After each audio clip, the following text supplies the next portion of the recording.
পহিলা বৈশাখ পালন করলে সুখ হয়। আমরা কি হিন্দু? পহিলা বৈশাখের মুখে লাথি মারতে জন্ম নিয়েছি। পহিলা বৈশাখ মানে আমি কি হিন্দুর বাচ্চা? পহিলা বৈশাখের মুখে লাথি মারতে জন্ম নিয়েছি। এই দেশের মাটিতে সুনাগরিক বেঁচে আছি। এই দেশের সরকারকে জেনে রাখা দরকার, বাংলাদেশের মাটিতে যদি দুইজন সুনাগরিক থাকে আমরা তার একজন হব।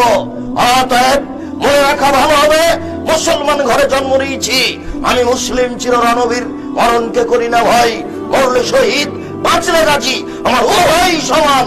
জেল যতটুকু সেও ততটুকু, বাইরে যতটুকু ভিতরে ততটুকু। মরলে শহীদ বাঁচলে গাজী, উভয়ই আমার সমান। আমি এই জীবনের 5 পয়সা দাম দিই না। আমি মুসলিম চিররণবীর, আমি পহিলা বৈশাখের মুখে লাথি মারি। আমি মুসলিম, আমি এই দেশে বসবাস করি। আমি 31 নাইট ইংরেজি বছরের প্রথম দিবস মানবো কেন? আমি কি ইহুদির বাচ্চা? আমি কি খ্রিস্টানদের বাচ্চা? আমি এই ইংরেজি মাসের প্রথম দিনের মুখে লাথি মারি। আমি এই ইংরেজি মাসের প্রথম দিনকে মুখে লাথি মারি। তুমি কার পুরুষ? তুমি কার পুরুষের বাচ্চা? তোমার শরীরে বুঝ আছে? তুমি মূর্খ, তুমি বর্বর, তুমি অসভ্য।